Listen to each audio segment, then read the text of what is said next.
What's up? I'm so excited for this Real Deal episode where we just get into the nitty gritty of one deal. And we have a phenomenal guest today. Everything he's done is absolutely insane. He's got hundreds of units, hundreds of doors, really fits into like a lot of the things that we talk and teach and preach about as far as how to go do real estate investing without using a ton of your own capital and how to find a way and make it happen.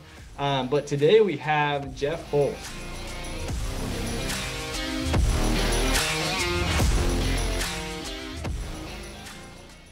So Jeff, dude, thanks so much, man. You and I are in a mastermind group together, but we don't know each other super well. But I'm super impressed with your background and really excited to jam on a deal. Yeah, no, I'm excited to be here today.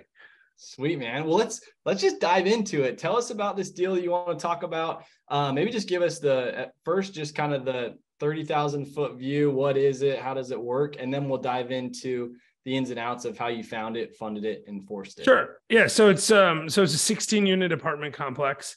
And the 30,000 foot view is I didn't have any money. I wanted to buy it. It seemed like a good deal. So I was figuring out a structure that would work to buy it where I got a big chunk of it, 40%, in fact, without putting any of my own money in. So.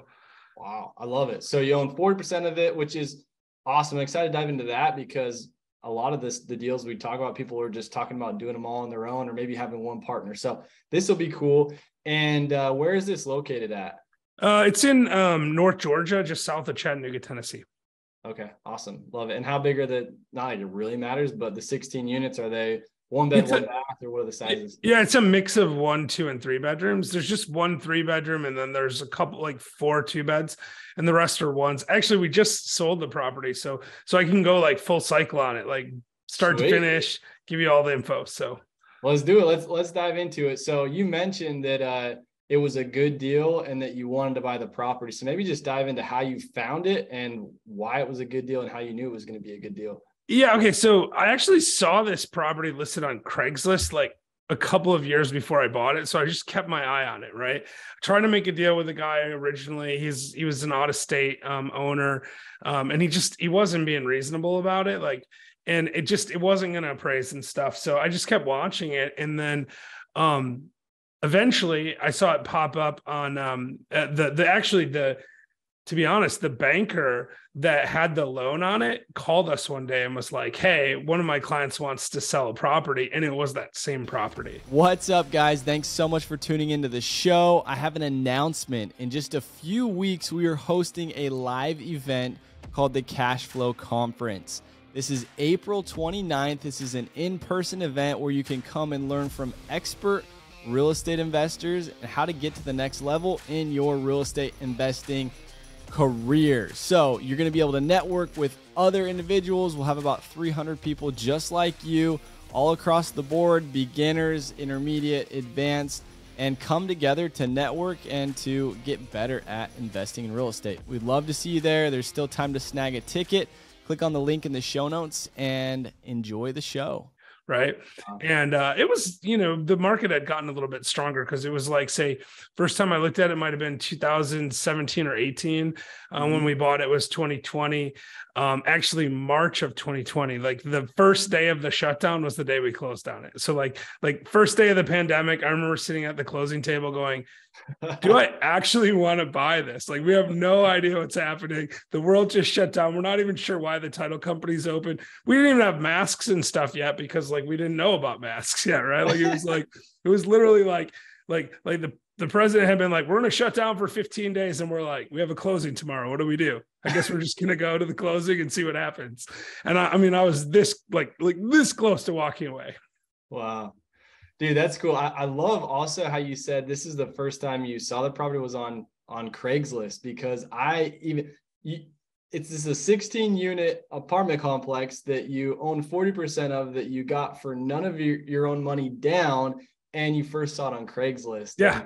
That's still like one of the things that I do probably once a week or a couple times a month at least is just jump on Craigslist and look up houses. I'll even search, not even just like a lot of people will click on the homes and like go through that, which is a lot of the realtors that list stuff. Yep. I'll even type in for sale by owner, seller financing, and just see what. Well, I like rents too. Yeah. Like when I was buying single family homes on Craigslist, we used to look at people that were renting stuff. And if we thought their rents were low, like if I looked at it and go, oh, that rent seems really low and that place looks kind of crappy, then I'd be like, I'm going to call them and see if they want to sell. So you're saying look at stuff that's listed for rent and you would call them to see if they want to sell. I love that. Yeah. We were doing that for a while. I mean, I haven't done that in a while because I don't buy like a lot of smaller deals anymore. I'm more into multifamily, like the 10 to 50 unit deals. But yeah, I did that. But anyway, so I found it first on Craigslist. Then the banker brought it back to us, introduced us to the owner. And it turns out the guy I was dealing with that had listed on Craigslist was actually the son of the owner. And that was really where the disconnect was. He didn't really know what he was doing. And so we had a nice meeting with the owner and I convinced him that we were, serious about buying the property. And we bought it for $735,000 for a 16 unit. Wow. Which, it was, and for that market, it was a good deal, but it wasn't like a super good deal because the property it's in a B class area for sure, but it was a C class property. It just hadn't been updated. It was, 40 years old and hadn't really ever been refreshed. And so we put together a budget. Actually, we had a construction budget and stuff like that. We ended up spending about $200,000 in renovation on it. So more than $10,000 a unit to get it to where we thought it needed to be. Okay. Backing up just for a second, even your relationship with this banker, because obviously he brought you deals.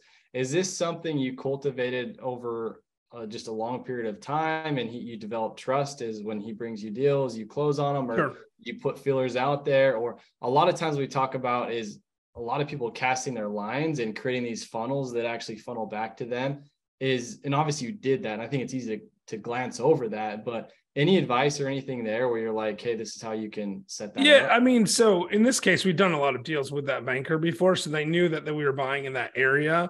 I actually owned a 12 unit building like 2 miles away from this that was like in a similar condition and stuff. So the banker immediately thought of us when their person was talking about how they might think about selling. And of course, the person was from out of state, so they didn't really know other investors in the area and stuff. And they had tried putting it on Craigslist and didn't really make any, real progress on it. And they were resistant to paying real estate commissions, which is something I never do. I'm always happy to pay real estate commissions. But sometimes you get people, especially mom and pop people, that are just like, I would rather not pay a real estate commission. It's actually short-sighted. He probably would have paid a $50,000 commission and got a $100,000 more for the building or something. Yes. But people just get in their head, I don't want to pay a realtor. I just want to sell it direct. And so that worked out. But yeah, definitely. I'm always telling people all the time, hey, if you run into anything, just let me know. And I actually learned that from our mutual friend, Brandon Turner, right? Because he used to say on the Bigger Pockets podcast all the time, where he'd be like, I would just tell everyone that I was looking to buy apartments. And then his first deal was like somebody in his church just happened to be like, oh, I'm selling a 20 unit building or something. Yeah. And it was essentially like that. I just tell everyone, I'm like, hey, I buy, 10 to 50 unit buildings in Chattanooga and within 100 miles a year. So if you got anything, let me know. That's awesome. I think that's great. Okay. So tell us, this is what everyone's dying to know, is how you did it with out in any of your own money. Yeah. So we structured it a little different. So like it was myself and one other partner. We had this deal, we put it under contract and we're like, okay, we need like $150,000 to pay the down payment, closing costs, and have a little bit of an operating reserve.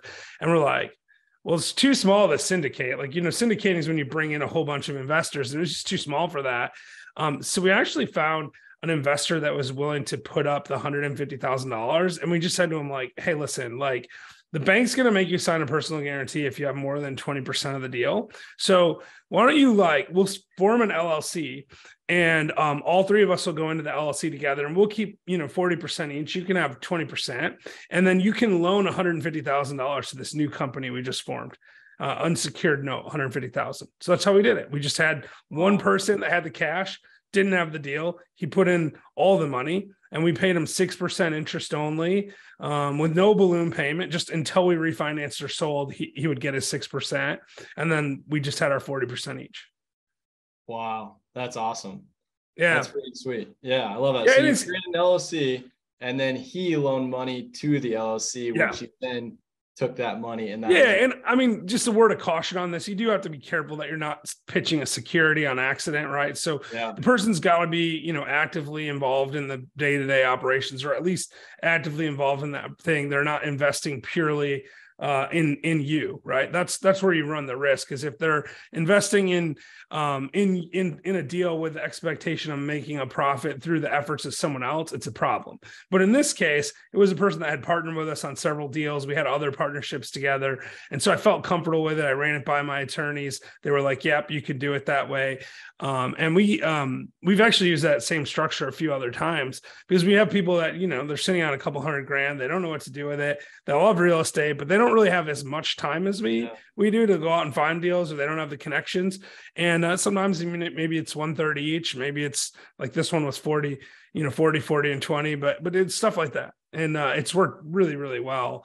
And I've been doing that since like 2011. I love it. It's just, I think sometimes we overcomplicate it. It really comes down to creating a win-win scenario. Like it's as simple as that. Like if you said it, you said everything. You have the time, they don't have the time. Like in his scenario, it was worth it because he didn't go find the deal. Probably he didn't want to worry about the day-to-day side of it. He didn't, like, all of these different reasons why it made sense for him. And if you were in his shoes, then it probably would have made sense for you. Yep. Yeah, it's definitely a win for everyone, right? Because, I mean, flash forward, like I telegraphed, we already sold the property. We owned it for 18 months, 20 months, something like that. We bought it for $735. We put about 200 in. So we had, you know, under $1 million in it. We sold it for 1.35 million. You know, so there's a pretty good return, able to pay back the 150,000 unsecured note, and then everyone still got a pretty nice check afterwards, right? Like, I think he made like a 50% return on his money, plus the 6% interest that he'd gotten for the 2 years. And then of course we got these big checks for our equity distributions when we didn't have any money, and essentially an infinite return. Was that the plan the whole time, was to eventually sell it, or was it more of a buy and hold? Well, you know, I learned this from Ben Leibovich. Actually, he told me everything's a flip in real estate. Like, some of them are, you know, 1 year flips, some of them are 10-year flips, but everything's a flip. You always got to look at your exit. When we bought it, March 2020, beginning of COVID, right? We thought that we were planning on keeping it for a long term, you know, 5-10 years. But then the market went up so fast right after COVID. We came out of the pandemic, rents started going up, property values started going up, interest rates were low, inflation started to creep up. And I said to them, guys, like, with inflation coming up, interest rates are going to have to come up at some point. So let's look at it strategically and see what kind of stuff we should be selling. And this one, you know, was one that we put on the chopping block. It was just recently renovated, so we knew we could get a premium.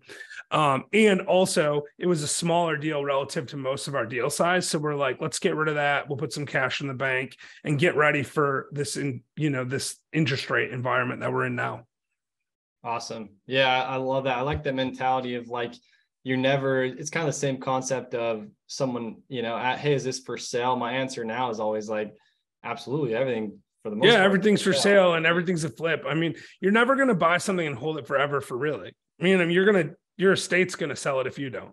Yeah. It's funny too. I just got a call last week, and actually the very, very first house I ever bought, but it was just an investor. They're building an apartment complex a street over, and they need more room for parking.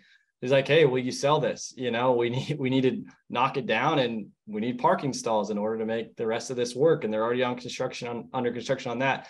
And it's just interesting because I was just very open to, I don't want to sell it. It does really well for me. It cash flows, you know, a couple grand. It's awesome. But like, we got into conversation, and I'm like, do you have anything you would trade? And he's like, well, I have 2 other properties that are same distance from campus, but they're over on this side, and it doesn't work for me. And so anyhow, it was just awesome. Being open goes such a long way. So yeah, no, and the other thing I always look at too, I mean, just like as a pro tip on when to sell, I look at how much cash flow I'm getting, and I think, if I sell, how many years of cash flow am I getting for selling? So like in this case, we got like 17 years of cash flow by selling. Now, we could have refinanced and gotten some of that money out, right? But it was just such a huge amount of cash at one time that we're just like, instead of cash flowing, you know, $3,000 a month, we're going to get $400,000 right now. I mean, that's just stupid, right? Like at that point, you might as well just take the money, redeploy it into something better. Unless there's tax consequences or something, but we'll look at 1031 when we sell the stuff anyway. So we have a lot of ways to deflect the tax burden. So dude, there's so much here. It's so good. Like so many just good nuggets that we could just take and run so many different directions on.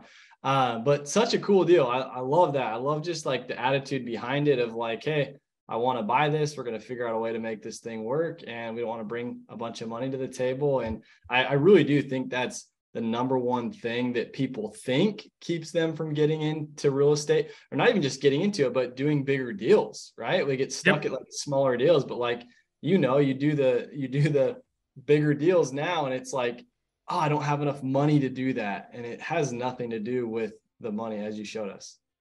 Yeah, well, I appreciate it. And I can't wait to do the long form show. It's going to be fun. I'm excited, man. Well, thanks so much for dropping all these knowledge bombs, and thanks for jumping on here. And I know that so many people are going to get a lot out of this show. Where's a good place, Jeff? People just want to reach out to you, maybe ask you more questions about the deal or connect. Yeah, I mean, Instagram's probably the best. It's at Jeffrey Holst on Instagram. So JEFFREYHOLST. Sweet. Hey, well, thanks so much, Jeff. We appreciate it. Have a good day, brother.